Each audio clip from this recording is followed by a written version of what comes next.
Strategic insights کے ساتھ doctor حسان بخاری آپ کی خدمت میں حاضر ہے۔ آج کی ایپیسوڈ میں ہم ذکر کریں گے کچھ امریکہ کا اور پاکستان کا۔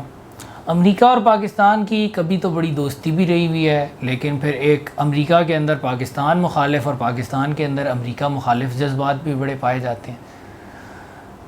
اگر ہم انٹرنیشنل ریلیشنز کو دیکھیں تو قوموں یا ملکوں میں جو دوستی کی بنیادیں ہیں وہ یوزلی سب سے زیادہ کامن اور سب سے زیادہ تو نیشنل انٹرسٹ ہے۔ جس ملک کے ساتھ آپ کا نیشنل انٹرسٹ ہے، قومی مفاد وابستہ ہے، اس کے ساتھ آپ دوستی کرنے کا کوئی نہ کوئی طریقہ ڈھونڈ ہی لیتے ہیں۔ ایک اور چیز ہے وہ یہ ہے کہ آپ کا کوئی آئیڈیالوجیکل یا ایموشنل کنیکشن ہو۔ جیسے کہ ایک مثال دیتا ہوں کہ 1967 میں اب جمال عبد الناصر مصر کے صدر تھے اور وہ بڑے سخت مخالف تھے سعودیہ کی بادشاہت کے، اور وہ بادشاہت کی بڑے سخت مخالف تھے۔ لیکن اس کے باوجود جب 67 کی جنگ میں مصر کو اسرائیل کے ہاتھوں بدترین شکست ہوئی تو مصر کا جتنا بھی مالی نقصان اس جنگ میں ہوا تھا وہ سارے کا سارا سعودیہ کے بادشاہ فیصل نے ادا کر دیا، صرف ایک اسلامک سالیڈیرٹی اور عرب سالیڈیرٹی کی بیسس پر۔ تو ایسے بھی ہو جاتا ہے، زیادہ تر نیشنل انٹرسٹ فالو ہوتا ہے، لیکن یہ فیکٹرز بھی امپورٹنٹ ہوتے ہیں۔ تو اب اگر ہم لیکن پاکستان اور یونائٹڈ اسٹیٹس کے ریلیشنز کو دیکھیں تو ان میں کبھی بھی کوئی بہت زیادہ آئیڈیالوجیکل یا ایموشنل ریزوننس نہیں رہی۔ پاکستان ایک اسلامی نظریاتی ریاست تھا، یونائٹڈ اسٹیٹس ایک کیپیٹلسٹ قسم کی جمہوریت ہے جس کا مذہب سے کوئی بہت زیادہ تعلق نہیں ہے۔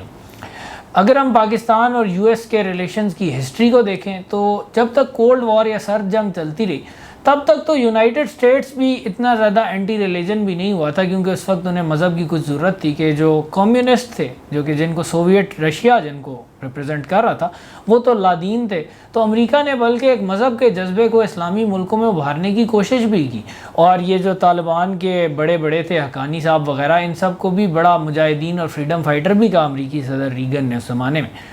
تو اس زمانے میں پاکستان کا یونائٹڈ اسٹیٹس کے ساتھ ایک اینٹی کمیونزم کے حوالے سے کچھ تعلقات بہتر رہے، اور پاکستان نے پھر امریکہ کے لیے کچھ بڑی امپورٹنٹ سروسز بھی کی، جیسے کہ بڈبیر میں اڈا دیا جس سے امریکہ کے جاسوسی طیارے اڑا کرتے تھے، سینٹو والے اتحاد میں شامل ہو کر روس کی ناراضگی مول لی اور ایک ملٹری پیکٹ میں شامل ہو گئے، پھر چائنا تک پہنچنے کا راستہ امریکہ کو بنا کر دیا، امریکہ کا چائنا سے ایک لنک بنا کر دیا تاکہ امریکہ چائنا کو روس سے علیحدہ کر لے۔ وہ ایک امریکن اسٹریٹجی تھی جس میں پاکستان نے یہ رول پلے کیا کہ پاکستان نے ان دونوں کے درمیان ملاقات بھی کروائی، کیسنجر کا دورہ بھی کروایا، پہلے وہ پاکستان سے ہو کر ہی 1971 میں چائنا گئے۔ پھر افغان جہاد کے اندر بھی جو ہے وہ امریکی اس زمانے میں جہاد کے بڑے فین تھے، تو ہم نے بھی جہاد میں پوری جو ہے وہ بڑی گراں قدر خدمات سر انجام دی تھی۔ لیکن اس دور میں بھی اگر ہم ایک آبجیکٹیو ویو لیں تو ہمیں یہ بات پتہ چلتی ہے کہ کولڈ وار کے دور میں بھی انڈیا کو ہمیشہ امریکہ پریفر کرتا رہا۔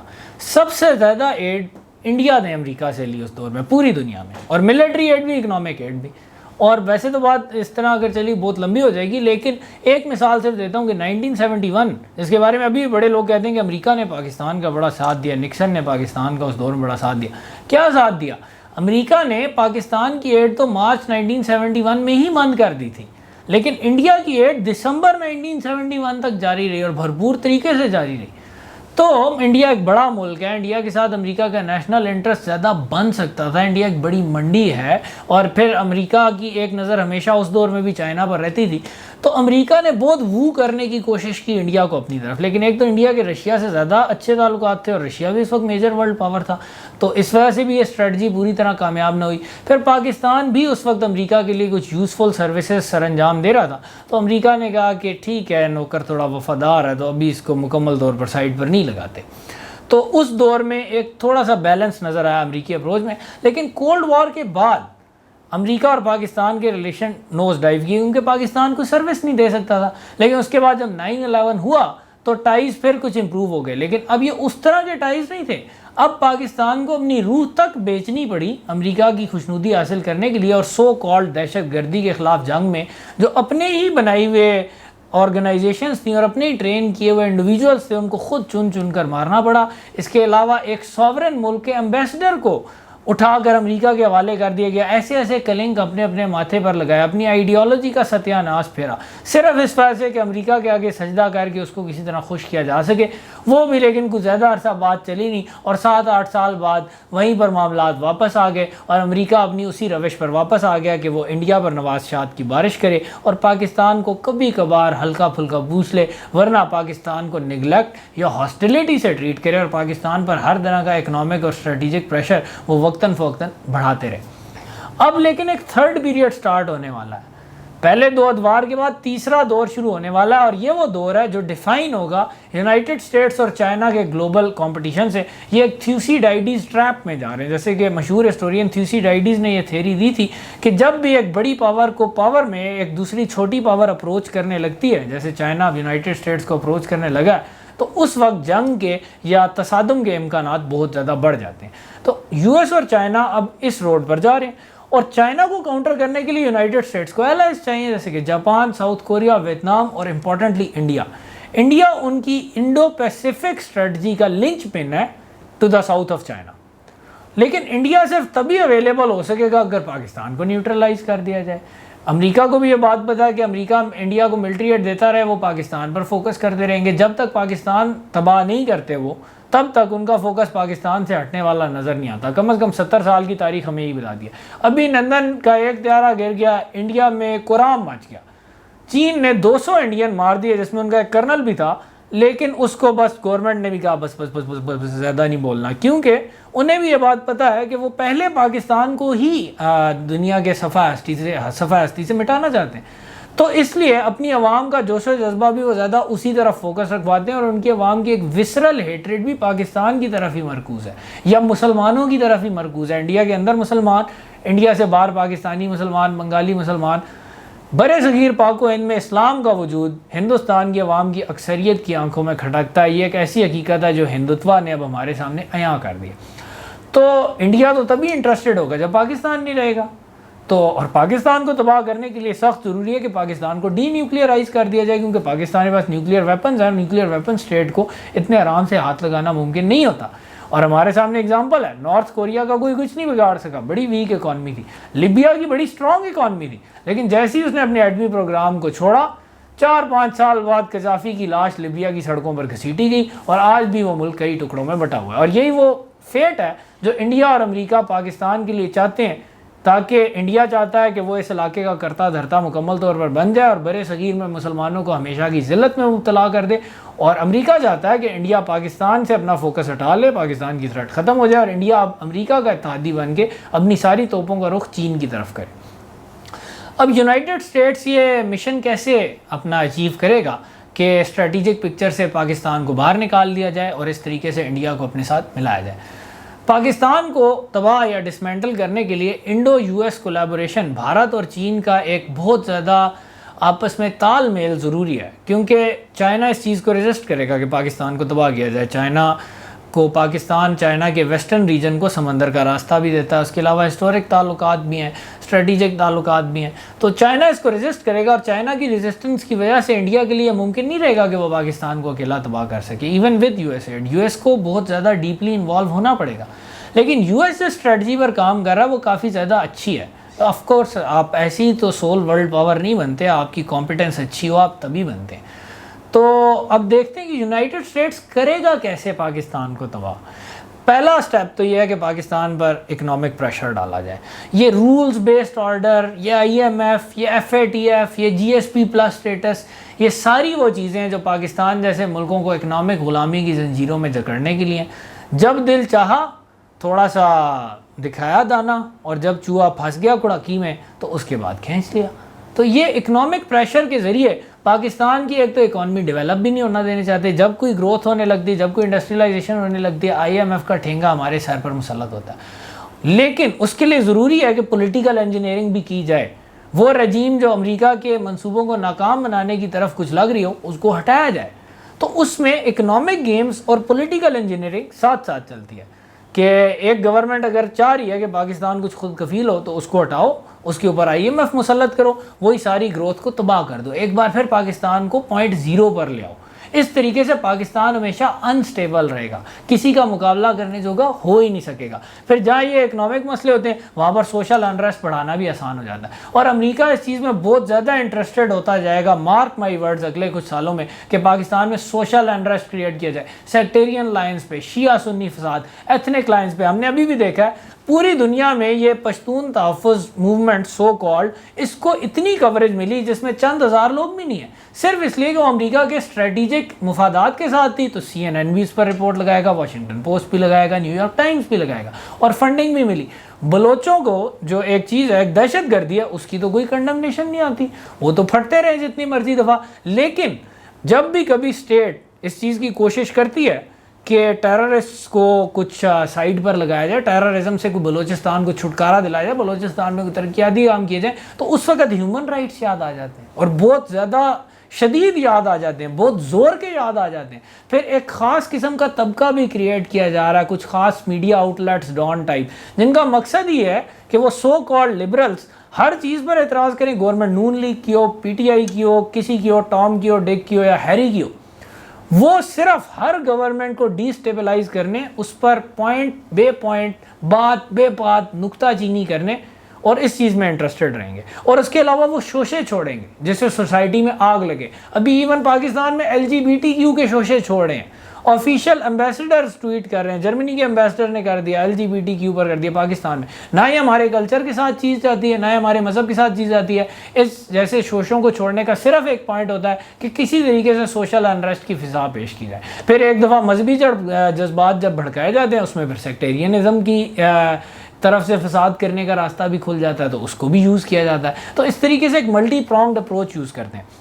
اور آف کورس میڈیا اور ایجوکیشن کے ذریعے پاکستان کی نسلوں تک کو کنٹرول کرنا, پاکستانیوں کے ذہنوں کو کنٹرول کرنا, پاکستان کی military, civil service, political elite میں اپنے ٹوڈیز کو بٹھانا اپنے سسٹمز کے ذریعے. اب ہماری جو ایجوکیشن سسٹم ہے اس میں فورن جو ہے او لیول کی کوالیفیکیشن, اور یہود بھائی جیسے لوگ تعریفیں کرتے نہیں تھکتے, 20 کروڑ کا ملک اپنے لیے ایک ایگزام نہیں ڈیزائن کر سکتا میٹرک لیول کا, اس کو او لیول پر جانا پڑتا ہے, جو کہ ہمیں اسلامیات میں جو اسلامیات پڑھاتے ہیں وہ بھی ہمیں پتہ ہے, اور پاک اسٹڈیز میں جو پاک اسٹڈیز پڑھاتے ہیں وہ بھی ہمیں پتہ ہے. بیسیکلی وہ اپنا ایجنڈا ان بکس, ان ایگزامز کے ذریعے بیچتے ہیں, خاص طور پر سوشل سائنسز میں, اور ہم لوگ اس کو گھی شکر سمجھ کر لے لیتے ہیں. پھر ہماری ایلیٹ اگر مغرب کی ذہنی غلام ہے تو دیٹ از یہ تو لاجیکل چیز ہے, یہ تو ایک منطقی جواب ہے اس پروسیس کا جو ہماری ایجوکیشن اور میڈیا میں چل رہا ہے. جب آپ ویسٹ کی پرستش ہر جگہ کریں گے, کورس کی بکس میں, ایجوکیشن میں, لیکچرز میں, میڈیا میں, تو اس کے بعد آپ کی ایلیٹ بھی ویسٹ کی پرستش کرنے والی نکلے گی. اس بات سے قطع نظر کہ پاکستان کی بقا اور پاکستان کا اسٹریٹجک مفاد اس وقت اوے فرام دا ویسٹ ہے, کیونکہ ویسٹ تو پاکستان کو تباہ کرنا چاہتا ہے only because of their strategic compulsions. وہ تو اسٹریٹجک ریزنز کی وجہ سے اس پر عمل پیرا ہیں. اس کے بعد آخری سٹیپ یہ ہے کہ اسٹیٹ کو اتنا کمزور, اکنامکلی کمزور کر دیا, سوشل ریسٹ کا شکار کر دیا, اسٹیٹ اور اسٹیٹ کے ادارے کمزور ہو جائیں گے, وہ پھر امریکہ کو ریزسٹ نہیں کر سکیں گے. پھر امریکہ ان سے ایسے فیصلے کروائے گا جس پر عوام ان کو گالیاں دیں, چاہے اسرائیل کو ریکگنائز کروانا ہو, چاہے رجیم چینجز کروانی ہو, ایسے فیصلے کروائیں کہ اسٹیٹ اور اسٹیٹ کے اداروں کو عوام گالیاں دیں, عوام ان کو لعن طعن کریں. اسٹیٹ کے ادارے امریکہ کے اعلیٰ کار بن گئے, عوام ان کے خلاف ہو گئے, ایک اور civil war type situation create کریں, ملک میں مزید انریسٹ کریٹ کریں, اتنا انسٹیبل کر دیں کہ یہ ملک کولیپس کر جائے. اور یہاں تک کریں کہ چینی بھی کہیں کہ یار یہ انریلائبل ہیں. جب امریکہ کہتا ہے ان کی گورنمنٹ چینج ہو جاتی ہے, جب امریکہ کہتا ہے یہ سی پیک سلو کر دیتے ہیں, یہ بند کر دیتے ہیں, یہ کاروباری ڈیلیں بند کر دیتے ہیں, ہمارے پاس اور بھی آپشن ہے, ایران ہے, سینٹرل ایشیا ہے, افغانستان ہے, وہ والا روٹ یوز کر سکتے ہیں. بیسیکلی جو امریکہ کی اسٹریٹجی ہے وہ یہ ہے کہ پاکستان کو پاکستانی ہاتھوں سے تباہ کیا جائے, کیونکہ جو اپنے آپ کو خود تباہ کرتا ہے اس کو تو کوئی نہیں بچا سکتا. تو یہاں پر پاکستان کے لیے صرف 3 ہی سینیریوز ہیں. پہلا تو یہ کہ پاکستان کو وہ اتنا ڈی اسٹیبلائز اور کولیپس کروا دیں کہ پاکستان کو ڈی نیوکلیرائز کرا دیں, کسی اکنامک وہ کیرٹ دکھا کر یا کوئی سبز باغ دکھا کر, جیسے لیبیا وغیرہ کو دکھائے گئے تھے کہ ہم یہ دیں گے وہ دیں گے, اور اس کے بعد 4-5 سال ریل پیل ہوگی اور اس کے بعد پاکستان ختم. دوسرا سینیریو یہ ہے کہ پاکستان ڈی نیوکلیئرائز نہ ہو لیکن اس انسٹیبلٹی کے ذریعے میں اتنا کمزور ہو جائے کہ جب اگلی جو ہے وہ عالمی ایک کیٹاکلزم یا ایک عالمی جنگ کی صورتحال یا سر جنگ کی صورتحال اپنی پیک پر پہنچے اور امریکہ اور چائنا ایک دوسرے سے گتھم گتھا ہو جائیں تو اس وقت پاکستان اتنا کمزور ہو کہ وہ بھارت کے لیے بھی ترن والا بن جائے. جیسے کہ پولینڈ جرمنی اور روس دونوں کے ہاتھوں پامال ہوا اور جنگ عظیم دوم میں پولینڈ کے سو کالڈ ایلائز برطانیہ وغیرہ جیت بھی گئے لیکن پولینڈ پھر بھی غلامی کی زنجیروں میں 1990 تک جکڑا رہا. تیسرا آپشن بھی ہے کہ وہ ویسٹرنز اور یو ایس جو ہمیں تباہ کرنا چاہتا ہے اس سے خدارہ اس سے فاصلہ اختیار کریں, ان سے دور ہٹیں, ان کی ذہنی غلامی سے نکلیں اور اپنے لیے فتح کا ایک چانس تلاش کریں اور کریٹ کریں. اور یہاں پر میں اینڈ پہ آؤں گا اس بات پر کہ پاکستان کو کرنا کیا چاہیے. سب سے پہلے تو ہمیں چاہیے اسٹریٹجک کلیئرٹی, ایمبیگوٹی نہیں. ہمارے اسٹریٹجک مفادات اب چین کے ساتھ ہیں, امریکہ کے ساتھ ہمارے اسٹریٹجک مفادات نہیں رہے. امریکہ اب انڈیا کو نوازے گا ملیٹریلی بھی اکنامکلی بھی. اگر ہم انڈیا اس بات کو نہیں سمجھتے اور چین اور امریکہ کے درمیان لا الہ ہاؤلا کبھی ادھر ڈولیں کبھی ادھر ڈولیں, ہمیں کہیں سے فائدہ نہیں ملے گا. رولنگ سٹون گیدرز نو ماس, تھالی کے بینگن کی طرح لڑکتے رہیں گے. نہیں, ایک سائڈ پکڑ لیں, اس پر مضبوطی سے جم جائیں, اس سے جتنے زیادہ فائدے حاصل کر سکتے ہیں وہ کریں. اور یہ ٹائم بہت قیمتی ہے, اس وقت جلدی بہت زیادہ ہارڈ ورک کر کے اسٹیٹ کو بلڈ کرنے کی ضرورت ہے. پھر بلڈ کیسے کریں گے؟ فوکس کریں گے اپنی آئیڈیالوجی پر.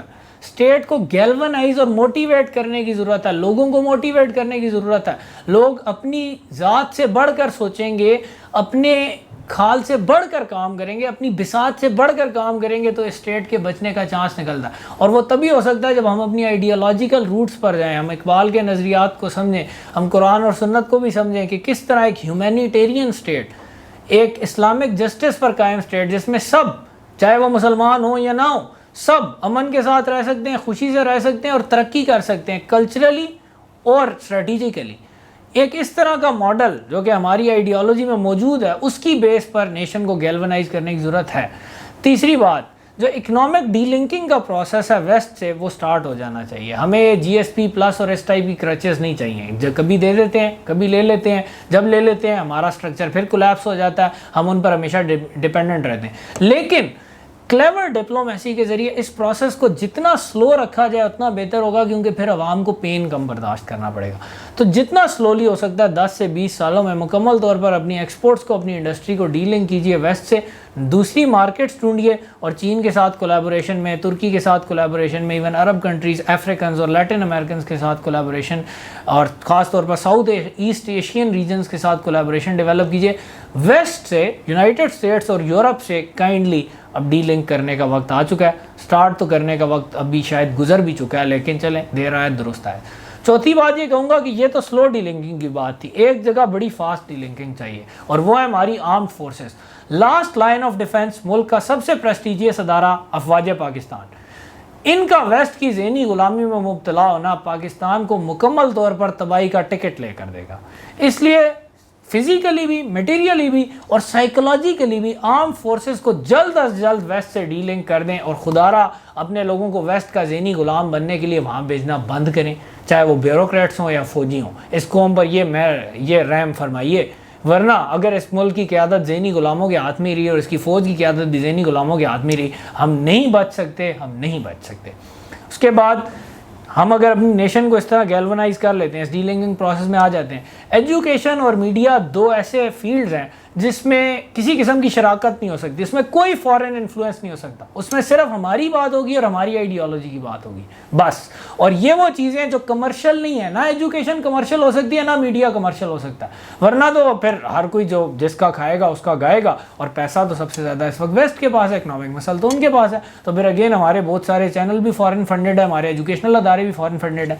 نو, نیشن بلڈ کرنی ہے تو ایجوکیشن اور میڈیا کے ذریعے ایک نیشن کو ایک پیج پر لانا ہے. فارن انفلوئنس بگ نو, اور یہ بھی بہت جلدی کرنے کی ضرورت ہے. اور ہمیں ملٹری اور اکنامک اسٹریٹجیز ایسی بنانی چاہیے جو ہمارے مینز کے ساتھ ہوں. ہارڈ شپ ہم نے برداشت کرنی ہے, لیکن ہم نے آؤٹ لینڈش ڈریمز نہیں رکھنی. ہم نے کل جا کر دلی فتح نہیں کرنا, ہم نے اس ملک کو بچانا ہے, ابھی اس پر فوکس کرنا ہے. تو ڈیفینسو اسٹریٹجیز, ان ٹیکنالوجیز میں انویسٹ کیجئے ڈیفینس میں بھی, جو کہ کم خرچ بالا نشین ہیں اور ڈیفینس کے لیے یوز ہوتی ہیں, چیپ نیو ویپنس. اسی طرح ایجوکیشن, میڈیا, اکانومی میں کمپیریٹیو ایڈوانٹیج اس طرح کی چیزوں میں حاصل کیجئے جو ہماری بساط میں ہو. اور یعنی کہ بہت زیادہ ہم جو ہے وہ آئیڈیلسٹک بھی بہت زیادہ ہو جاتے ہیں. Idealism is the enemy of success. ہر چیز میں کچھ فلاز رہیں گے, کچھ گلیچز رہیں گے, ان کو بھی برداشت کرنا ہوگا اور ہارڈشپ کو بھی برداشت کرنا ہوگا. ماؤ زے تونگ کے لائے گئے قید میں 2 کروڑ چینی مر گئے تھے, لیکن آج چین ورلڈ پاور ہے. تو اہل عقل اس میں سمجھ جائیں گے کہ میں کس طرف اشارہ کر رہا ہوں. ایمرسن کا قول ہے کہ not gold but only men can make a people great and strong, men who for truth and honour sake stand fast and suffer long. And پہ ہماری ول پاور جیتے گی, ہمارا فیتھ جیتے گا, ہمارا ایمان جیتے گا. سورہ البقرہ کی 155ویں آیت میں ہم ضرور آزمائیں گے تمہیں, ضرور آزمائیں گے, بھوک سے, خوف سے, جانوں مالوں اور ثمرات کے نقصان سے. کیا ہو رہا ہے؟ کبھی امریکہ میں ڈر دیتا ہے پروفٹس کا, کبھی امریکہ میں ڈر دیتا ہے IMF کا, کبھی ہمیں بتایا جاتا ہے بس بھوک و افلاس ہو جائے گا, کبھی ہمارے اوپر بم پھاڑے جاتے ہیں, کبھی ہمیں سٹون ایج میں دھکیلنے کی دھمکی دی جاتی ہے. وی نیڈ ٹو سے ڈو یور ورسٹ, جو کر سکتے ہو کرو, ہم اپنے راستے سے نہیں ہٹیں گے, ہم چٹان کی طرح کھڑے رہیں گے. اور بڑے ملکوں نے امریکہ کے بغیر سروائیو کیا. ایران نے تو بڑی شارپ ڈی لنکنگ کی 79 میں اور سروائیو بھی کر گیا, اور ہم سے کافی بہتر ہی جا رہا ہے اور غیرت مندی کے ساتھ چل رہا ہے. تو ہم جو ایران سے 2.5 گنا بڑا ملک ہیں, ہم بھی یہ کر سکتے ہیں. تو برائے مہربانی غلامانہ سوچ اور ڈیفیٹسٹ اپروچ سے نکلیں. پاکستان کو بچانے کا واحد راستہ یہی ہے کہ ہم ڈیفیٹزم کو چھوڑیں, آپٹیمسٹک ہوں, اپنی آئیڈیالوجی پر پکے رہیں, ول پاور کو مضبوط کریں اور ایمان کے ساتھ ایک نئے راستے پر چل کھڑے ہوں جو کہ غلامی کا نہیں, آزادی کا راستہ ہے. ڈاکٹر احسان بخاری کو اجازت دیجیے. اللہ حافظ.